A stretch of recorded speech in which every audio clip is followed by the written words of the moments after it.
I'll start the recording here. So basically, this is the first virtual studio visit that we're going to be holding. We're going to be doing these throughout the school year, and this is the first one that we've done. And our guest is Matteo Bologna, who is the founder of Mucca.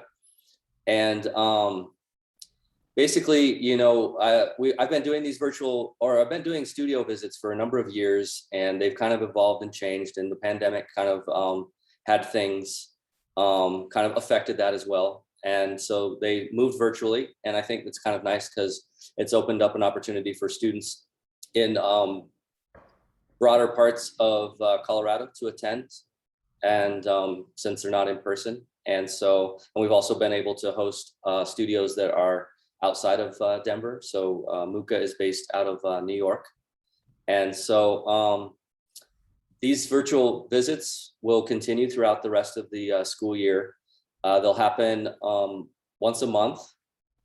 And so I'll continue to message the schools that you all are at to kind of make you all aware when they're occurring. And also feel free to check in on the AIGA Colorado website periodically to also get updates and be able to register for these. I'll go into at the end of the after Matteo has a chance to kind of speak to us and stuff, and I'll go into kind of when the next one's going to happen, so you all can kind of look forward to that. But so yeah, basically this is Matteo Bologna, who is the founder of Mucca, and I reached out to Matteo because I've been a huge fan of his work for many years. I think you know, when I look through the work, it has a very like approachable and very like fun and elegant sort of kind of sort of aesthetic and vibe to it. And so whenever I'm trying to sort of channel that in my own personal design, I'll look at the work that Mucca creates just to sort of get inspiration. And so, yeah, the idea with this is that Matteo will sort of talk and present and kind of go through what he would like to talk about today. That will probably take, you know, maybe roughly a half hour, give or take. And then the rest of the time will be an opportunity for you all to ask questions, make comments, and sort of participate in kind of the discussion. So with that said, I'll let Matteo sort of take it from here. Thank you, Shelby. Hello, everyone. I don't see any face on. I pretend that there is someone that is actually participating. There are people. Hello. That's fantastic. That's great. Hello. So you are not hiding, or you're not disfigured, which is a great thing, that you're not hiding, and also that your face is beautiful. Not there's anything wrong with people with. Okay, this was a bad joke. Anyway, thanks for being here. I'm Matteo from Mucca Design. I just wanted to show you my muscles and you know, our logo. Actually, it's not our logo. We stole it from a company who makes, I don't remember what they make. They make something like sweet that you eat with coffee. I don't know. It's an American company. Anyway, hello, everyone. Thanks, Shelby, for having me. I'm going to show you my studio. Ta-da! This is Mucca's studio officially since March of last year. We decided to be a studio without 4 walls. We have many more walls because we are all over the world right now, which is fantastic. And I'm going to tell you a little bit more about it. So maybe, so without further ado, I'm gonna start sharing my screen, which I suppose is a phrase that everyone has to say at least once a day.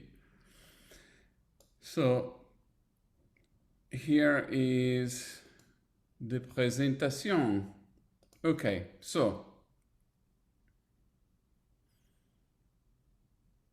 no, okay, I'm presenting the wrong screen, of course. So I cannot find my mouse.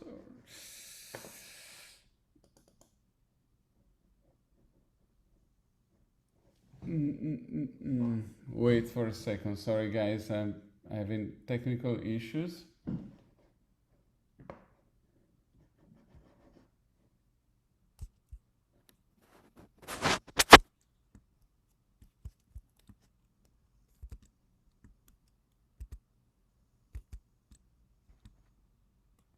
Okay, sorry, I need to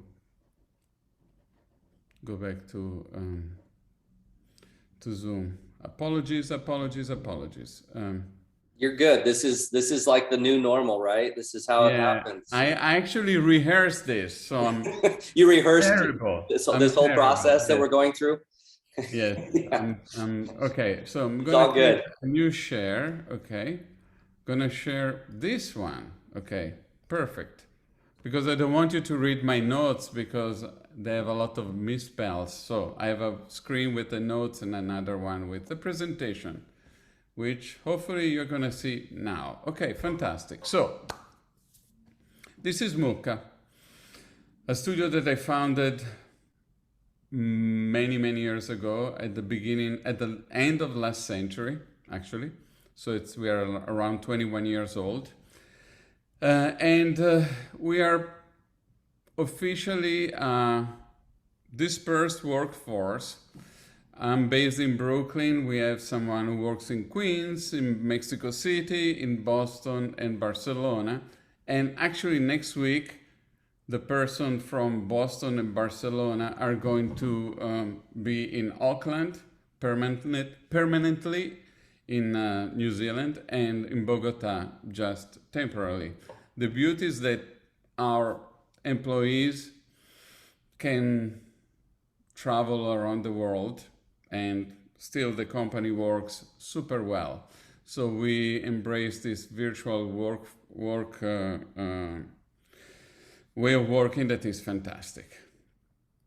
So Mucca means cow in Italian. As you can tell from my pronunciation, English pronunciation, I'm not American.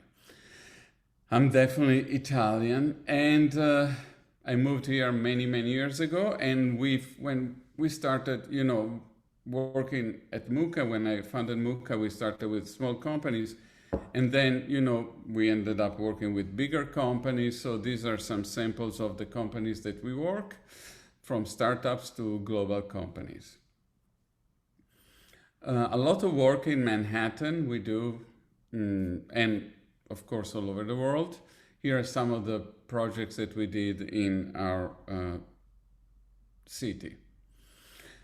And there are three things that I think distinguishes our work from others. I think the tone of the voice is a big part of what defines a brand. So we consider copywriting in each project, and now that can enrich their work. And so copywriting and typography is a very big thing for us. So I'm going to show you a few projects. This is Ottavo. It's a line of reading glasses created for people who are not afraid to make a statement, like old people like me. And they don't want the statement to be, I got my glasses at the drugstore. They're made in Italy, and the client was a big Italophile. So we wanted the brand to have an Italian modernist vibe, like the Italian design that when people thinks about the Italian design is the typical design that started in the 50s, 60s, 70s. And so we wanted to create this, so we created this logo that is reminiscent of this Italian modernism from that period. And it was a great project because besides doing the branding, we also work with the product designers to work on details of the glasses. We choose with them the shapes, and it was very, very interesting. And we designed the packaging with this modernist idea that form follows function. So that's why we have the giant tag at the end of the sleeve. The sleeve, the tag is the logo, but also works to help to extract the drawer from the case of the box.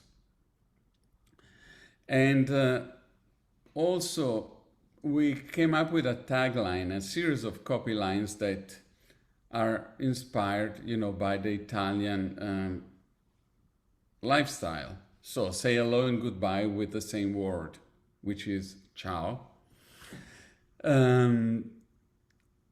Take 3 hours to eat a meal. Argue with a friend and kiss your enemies. Read the menu by candlelight. See in Italian. Ottavo. So we use the copy on the packaging so that each one had a different phrase, and the cards also that comes in the box. And when your client doesn't have much of a budget and can't afford real models for the website, we use our beautiful design director, Andrea Brown, and a less beautiful creative director, Matteo Bologna, as a model. Farmer Fridge. Farmer Fridge is a really fun project that we did a few years ago.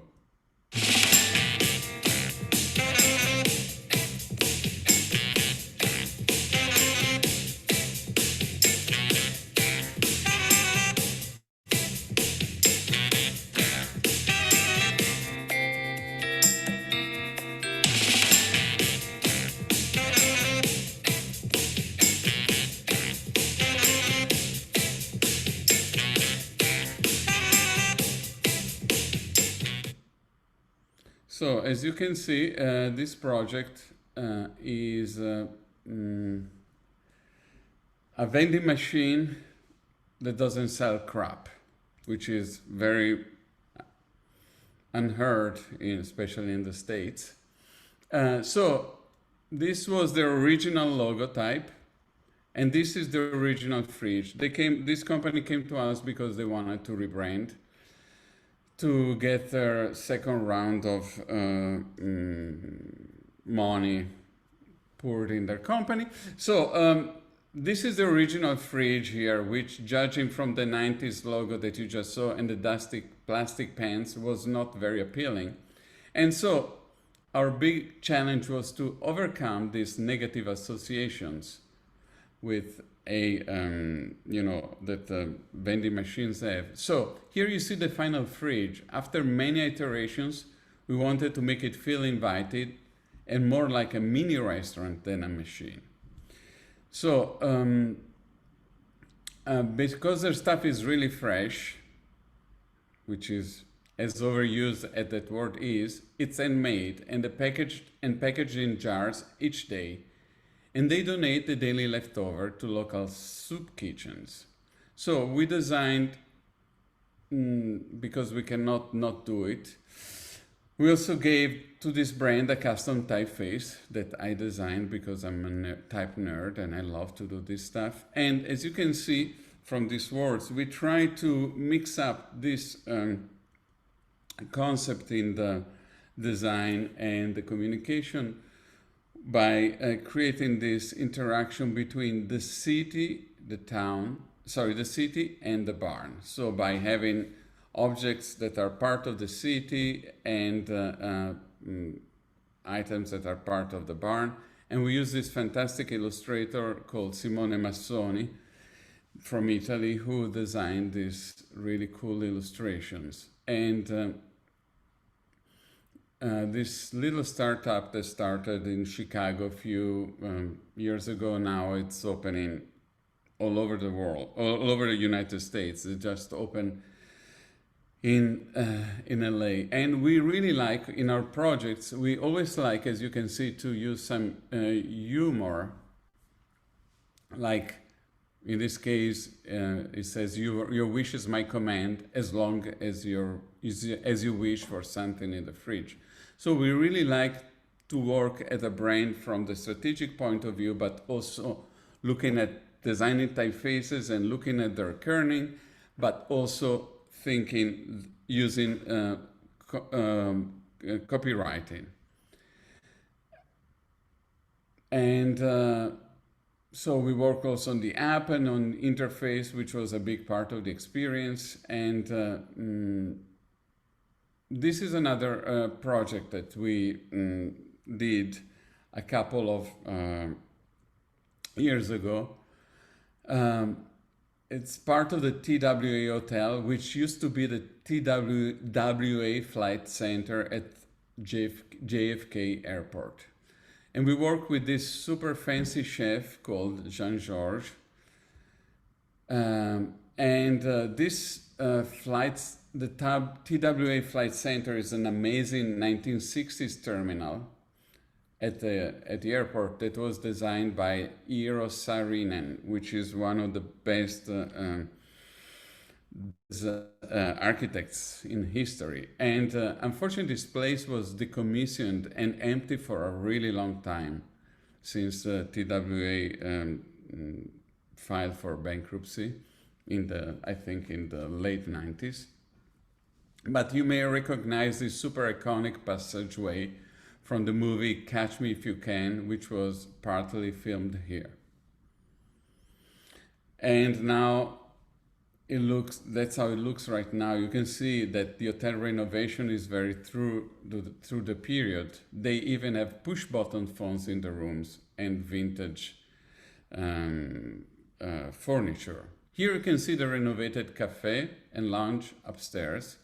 And since the restaurant is true to the period, we wanted to maintain that connection to the past of this place. So we had lots of material from that era that we took as inspiration for the new identity, like this matchbook. You remember matchbooks? So our job was to redesign the Lisbon Lounge and the Paris Cafe. The London Club they didn't recreate. But so we wanted to create an identity that kind of tied together these two places. One is the Lisbon Lounge is the cocktail bar, and the Paris Cafe is the restaurant. So we redesigned these two brands. We added the Jean-Georges appellation next to it. And we really maintained the original logos, but by adding an inline, we kept them part of the same family. So here is the sign of the Paris Cafe in the original sign. And we designed a custom typeface that is inspired by the period, with super high contrast and linen italic that suggests the idea of motion and travel. And we really believe that typefaces are important to tell the story of a brand. And whenever possible, whenever there is a budget and the time, we try to design these typefaces. So the font was applied to the menus and always used pretty big, often to give personality to a brand. It's very easy to do it by having a recognizable typeface and use it for the headers rather than for the body text. And then, we kept the red color palette of the iconic TWA identity and used it, that it was also used in the hotel. And creating the cocktail menu and we die cut the business cards to look like luggage tags.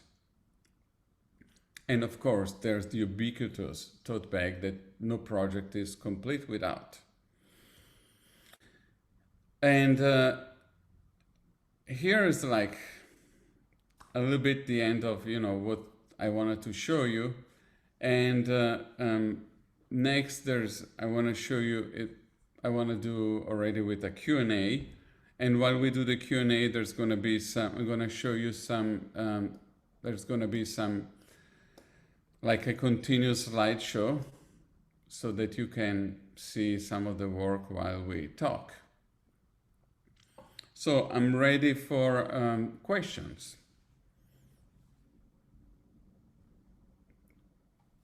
I'll go first. Okay, yes. Yeah, so I'm pretty new to like graphic design and everything, but I love it. But how do you even start that? How did you start, Mucca? How did you even get into this? Okay, that's a very interesting question. And actually, I started doing graphic design because I went to art school. In Italy, you go to vocational art schools, high schools. So mine was a art school. So I studied architecture, painting, drawing, and this kind of stuff. And by default, because I knew how to draw, and because Italy is a place where talent is kind of important, but not really, I was able to start working as an illustrator for magazines just because an art director of that magazine was a friend with my mother. So I ended up doing illustrations, and from illustrations I started doing. After a while, I was helping the people in the magazines with their design. I learned some of the things that they were doing, and slowly I transitioned to become a graphic designer. And I just made myself a graphic designer by buying a computer, which I actually leased because at the time Macs were super expensive. And I was right there at the moment when desktop publishing was a new thing. And just because I had a computer and I was able to print stuff, it was very easy for me to tell people that I was a graphic designer, and actually people believed it.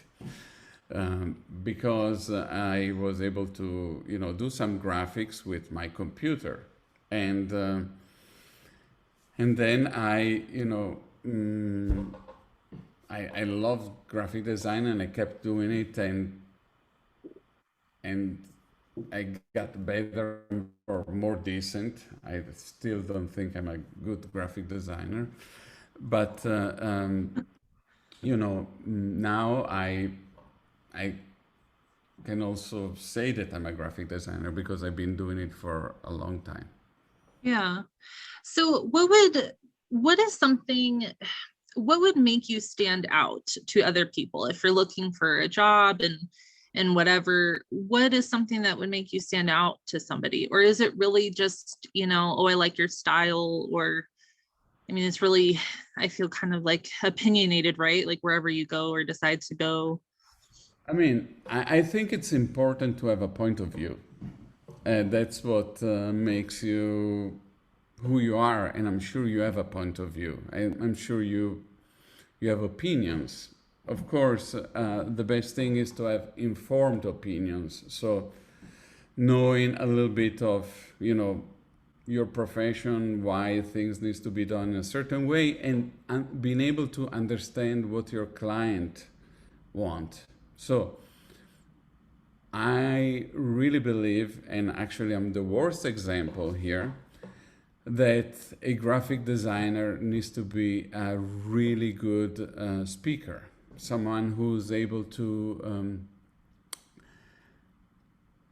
communicate with their client ideas, and with their art director, with their creative director, a designer needs to be able to talk about their projects or the work that they're doing. And one thing that I'm deviating a little bit, but I think it's still part of the topic.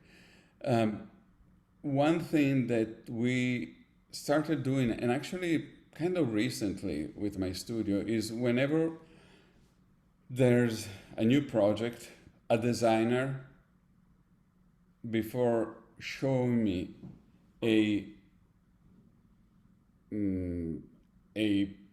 sketch or an idea, a visual idea, they have to tell me verbally what this idea is. The reason for this is because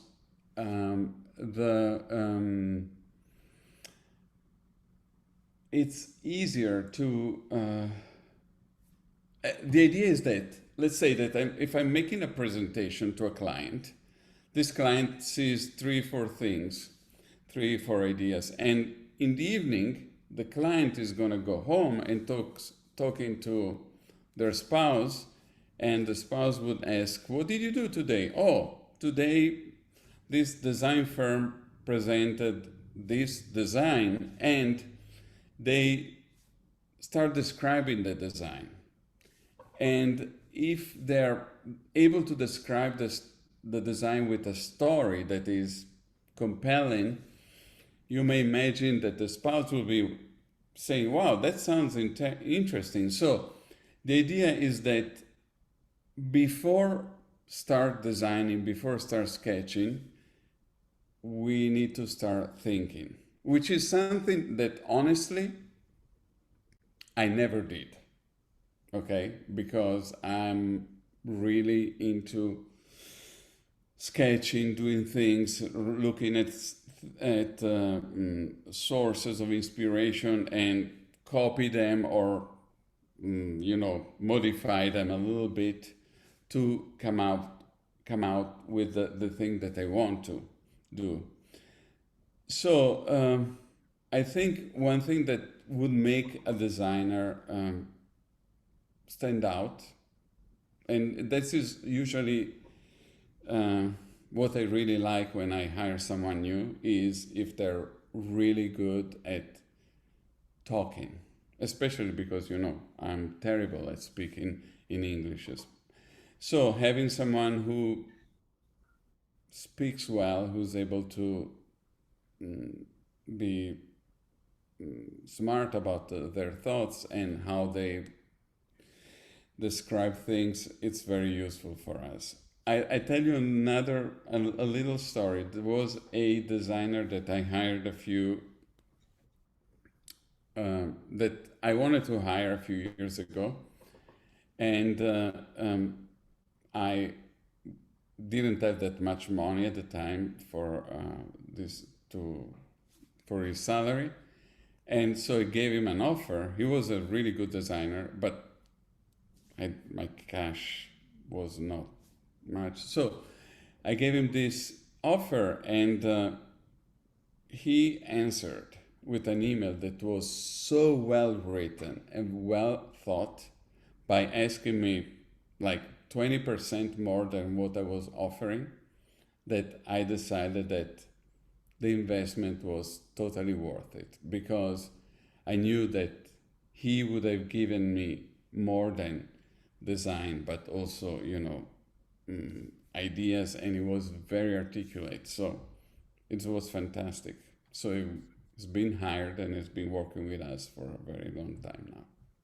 That's awesome. Okay. Yeah, that's a good point. I mean, obviously you want to make sure you're doing exactly what the client wants, and that you can speak and things. No. Or not exactly. No, never fucking even thinking about doing exactly what the client wants.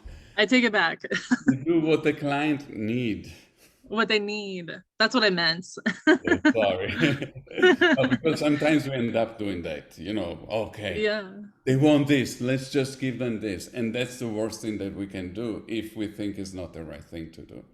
Sure. And the education. Gotcha. Well, thank you. Yeah, you're very welcome. Any other questions? Yeah, who else has a question?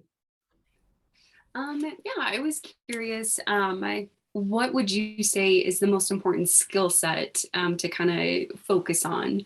Like, I feel like I see a lot of like After Effects or a lot of video production out there right now with a lot of, Instagram moving to video, a lot more video-based things. Is that something to focus on, or what would you say? Yes, I think that's definitely something that I recommend people to know how to do.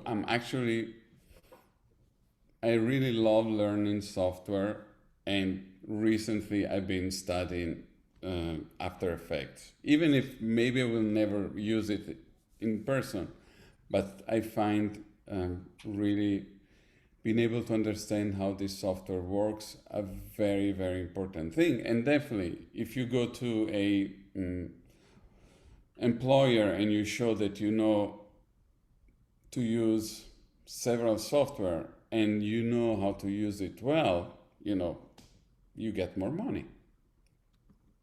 And also, it's definitely really important nowadays to be able to understand that design is not only flat, that motion, time are two very important components of it. Because a screen is not just a piece of paper. A screen is where most of the communication happens, and it's movement and sounds. So graphic designers nowadays, I really believe, needs to be able to understand the time and sound. Yes. Awesome. Yeah. Matteo, on that note, do you use any 3D programs? Yes, I use Adobe Dimensions, which is super cool to make mockups. But I use existing 3D objects that I get from libraries. And if I need to have and sometimes if it's not and sometimes I'm able to create the original 3D object by going from Illustrator to Photoshop, where in Photoshop you can create 3D objects and then importing them in dimensions and applying on dimensions labels and textures to, let's say, bottles or boxes. So that's a really useful way to make mockups. And again, that's another thing that I always found fascinating. And nowadays there's so many software around that are easy to use. And so I started really working with those products. Those software to learn how to present products. Nowadays I'm learning After Effects, which of course I also realize it's a very complex. It has a lot of complex 3D capabilities. I didn't know. I thought it was only flat motions, and it's pretty cool. And because I'm a type nerd, I really like nerding out on type design software. Last year we designed the identity for the brand, the company that makes the software Glyphs, which is the best software to design typefaces, actually one of the best. And it was really fun to work with this. People who are making software, and I really like to engage with them at software level, even when we talk about their branding. So really understanding how the software is built. So definitely any designer who knows how to do code, it's a good thing. Any designer who can do animation, it's a really good thing. Any designer who can do understand sound also is very important. And 3D and space, you know, you can design from a label that is flat, who goes on a 3D object, and this 3D object gets in a box. The box goes on a shelf. The shelf is in a store. The store is in a city. The city, etc., etc. So knowing different software really helps to get more money. Because that's what you want to do. You want to become a really good designer, and you want to get good paychecks.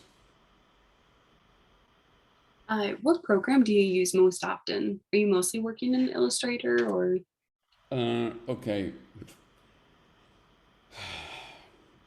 I'm gonna say something, I'm gonna start crying right now.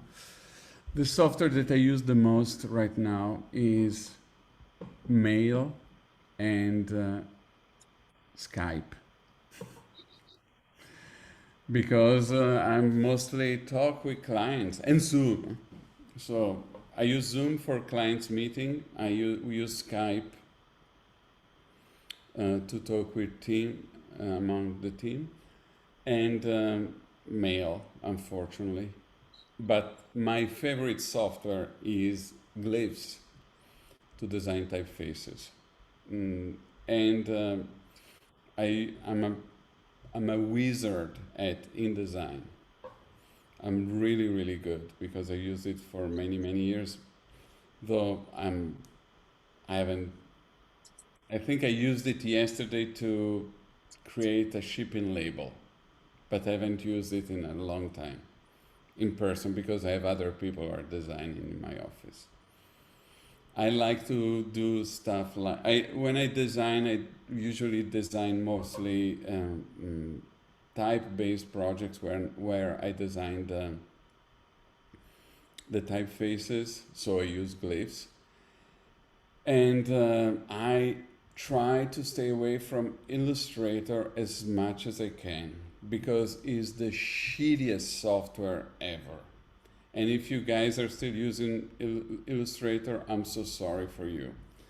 Because it's a software that has been designed 30 years ago, and they just kept adding stuff on top of it.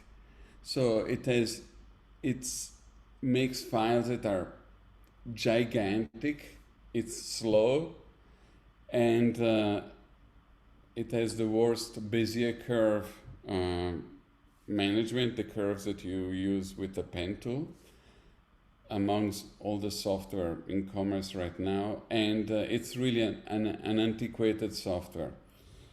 I know someone who uses Figma to do most of the stuff that Illustrator does. I used Figma, which is an app that gets used for web and app prototyping, and it's fantastic. I used it for a few projects. I'm not really proficient. And it's great. It's like you can have 5 people working on the same project at the same time. It's like working on a Google Doc. And it's light, the files are light, speedy and efficient, and it's great. I don't know Sketch very well.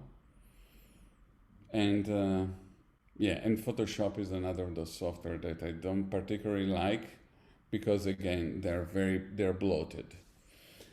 I have to, even though I have a big hate towards Adobe and their monopoly, and the fact that because they are a monopoly, they're not really innovative. But I have to admit that the new Illustrator and the new Photoshop for iPad are fantastic because they clean up all those years and years of stuff that they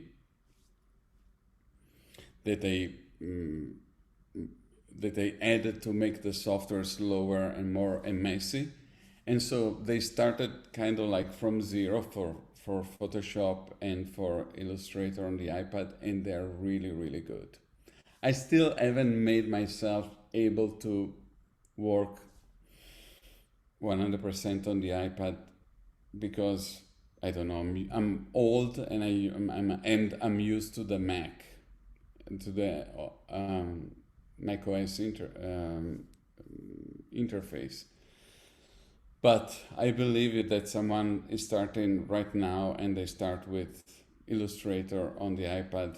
I think they can become like really good, and they would not be. It's not very different from Illustrator on the Mac, but it's more streamlined. The interface makes sense. Do you know anybody that's used, or have you ever tried any of the Affinity products? I'm interested to see anybody's take on that. Okay, because I wanted to support them. I bought Affinity Publisher, which is practically InDesign, and it's really good. I opened it, and I was able to use it in 5 minutes. The interface is very self-explanatory. It does the same thing that InDesign does, and apparently it does it better. I think the Affinity created this thing where I'm not 100% sure, but I believe it's true, where let's say you have an image in this in a Affinity Publisher. I think you can edit the image like if you were in their equivalent of Photoshop, which I don't remember what's called, and directly within Publisher. I think they are, an amazing company, considering that they're a very small team and they don't have like the ability to, to create so many things like Adobe, because they don't have the team. But this is, I thought about switching, to be honest, but I never had the balls to do it, because I always, always used, instead of Illustrator for many years, I always used Freehand, which was a superior software until Adobe bought the company who made Freehand and destroyed it. But it was difficult when you work on a format that other people don't use. So service providers didn't use the same, were not able to open my files. So I don't really know how it works with the Affinity softwares, but they're great.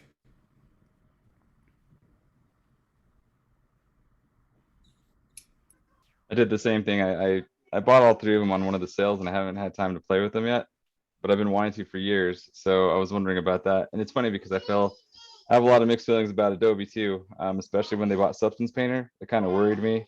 And then they were trying to purchase ZBrush back in the day, and they were like, no. Hey guys. Yeah. That's on video now. We go potty. We say potty in this house. Sorry, guys. Yes. Say poo-poo. That's it. Yes. Yes. I mean, they're a great company, and their products are great. All right. Does anybody else have any other questions for Matteo? Yeah, we have a question that's playing in from the classroom. Is Matteo, the 20 plus years of your work, any notable challenges that identified in your career or in the company's career of Mucca? Yes. Every day is a challenge. And I think it's mostly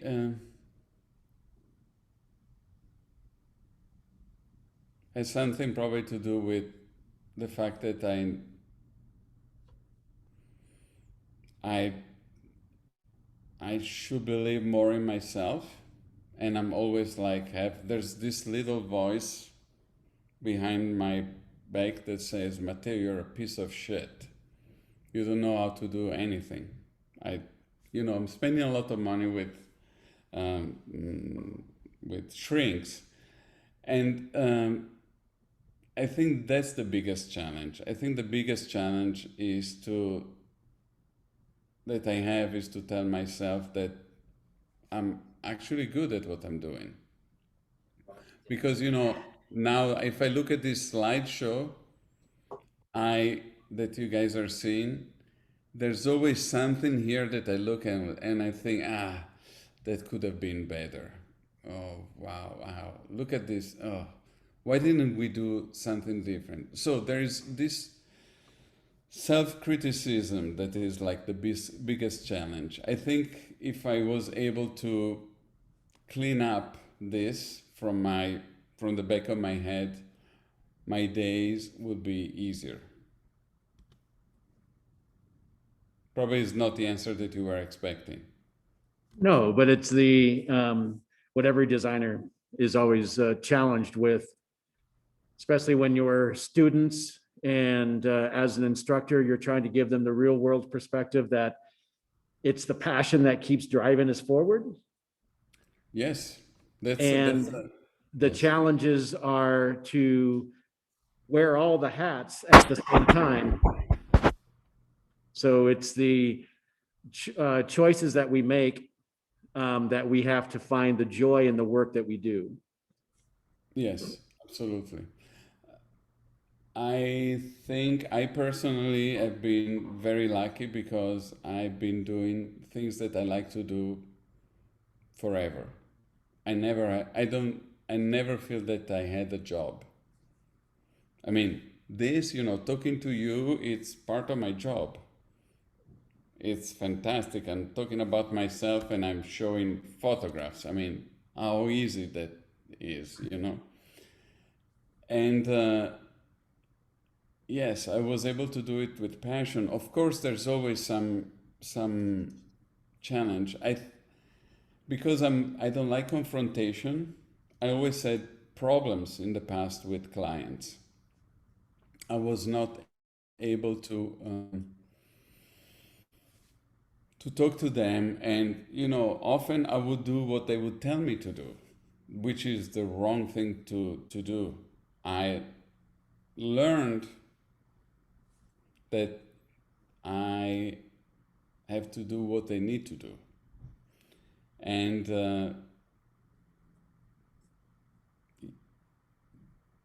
yes, I think that has always been my biggest challenge, to understanding the client and make sure that we do something that works for them, even when they think that it doesn't. My client is not my client. My client is always my client's client. And it's a very important thing. It's a very important distinction, because when you have smart clients, they know that my client is their client. Sometimes there are clients that are like a little bit egomaniac and they don't understand that.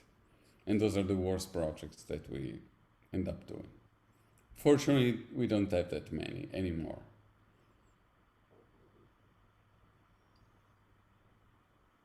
Any other question?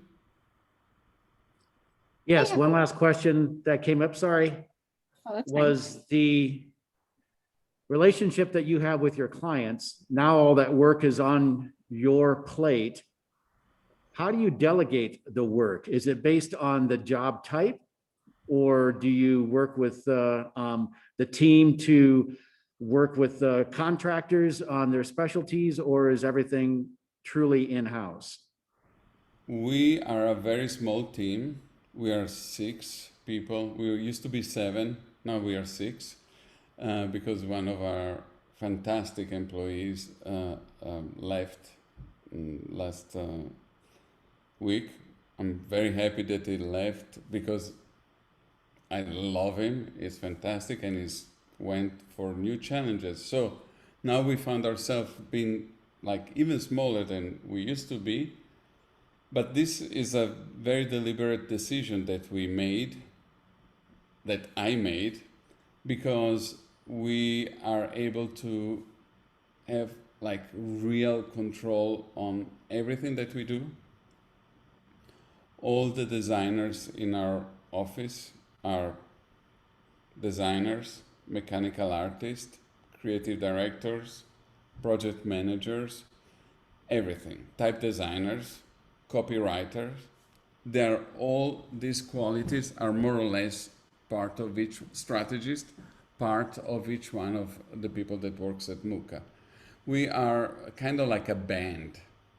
It's a band of musicians, and where every musician is able to play all the other instruments that the other musicians are playing. Thank you. You're welcome.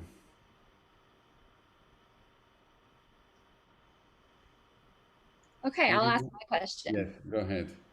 Okay. So many of the graphic design jobs that I've come across are desperately looking for designers, to the point where they are only saying that they prefer a degree, but do not requirement. They prefer that you can use Adobe Photo Suite, but do not require it. So when you're submitting your job application and resume, what important skills do you think you should highlight to show that you are capable or that you could bring something to their team even before you graduate? Okay. Personally, this is something that I always recommend students to do. Maybe it goes against what your teachers are telling you.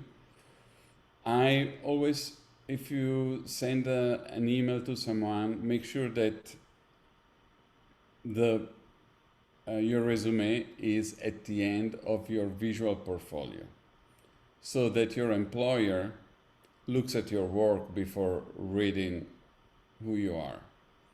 Because, you know, for me it's important that you know how to speak, that you know how to tell ideas. But if you're shit at kerning or at colors or at choosing typefaces, maybe you'll be a really good salesperson in my office, but not a designer. So I think, you know, showing that you have good taste. Good taste is a very important thing. Or a taste that, of course, fits with mine, you know, because then I am the judge of the person that I'm hiring, you know? Does it make sense? Did I answer? It does. Thank you. You're welcome.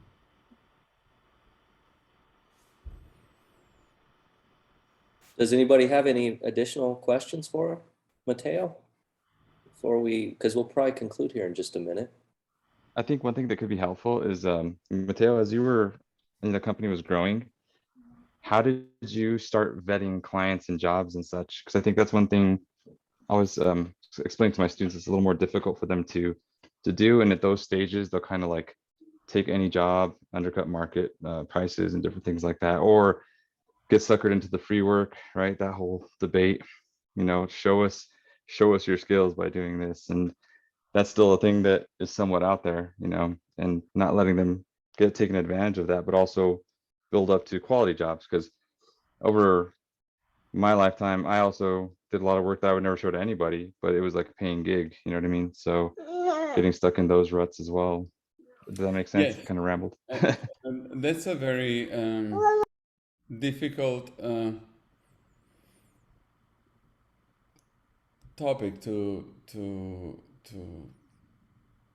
talk about, because yes, of course, you don't have a job right now. You want a job. Your portfolio, it's a school portfolio, okay? And it may have good stuff, it may have shit stuff, okay? So you have zero professional experience. If you have your cousin who needs some help with some design, try to do it for your cousin. But make sure that they understand that what you're doing it's a job. It's not something that you're doing for free. So the reason you want to have your client or someone on the other side to pay money is because if they don't pay money, they don't pay attention.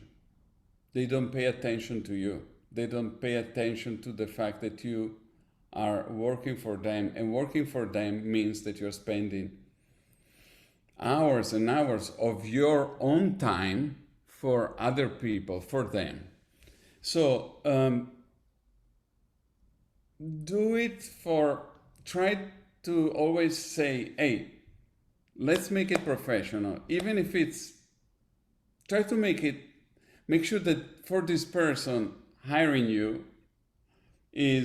gives them some value, but also that you get something in return that is not just the work. Because otherwise the relationship client designer is poisoned.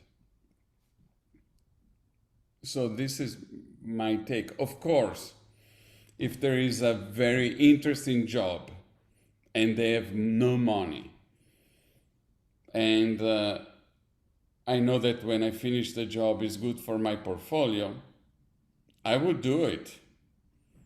And hopefully they will use it. Ideally, you want to also make sure that they would use it. So maybe they will never use your work, but you learn also how to deal with people that treats you like shit because they think, okay, I could do it, but you know, I hire you because you're cheap. And then you are able maybe to convince them that your job is more important, because often your clients they have no idea what you do. You often have to think that clients don't know what a graphic designer do. Okay? Your job is a mystery to them. What do? You do colors, you do fonts, you do shapes, you do photography, you do websites, do you do banners, do you do silk screening? What do you do? We don't. So every time you meet a new client, a new person, you need to be able to articulate what is your work. Because, you know, if you go to a doctor, you don't know their specialty until they tell you exactly what they're doing. So I think, yeah, doing work for free, do it only if you see that is extremely valuable. But don't give away work for free at the same time. Jared, did I answer your question in a way that makes sense? Yeah, most definitely. Thank you. You're welcome. Yeah, I feel like we could have this conversation for hours and hours because I'm so intrigued by how you've navigated these same sort of complexities through the world and maintained that level of kind of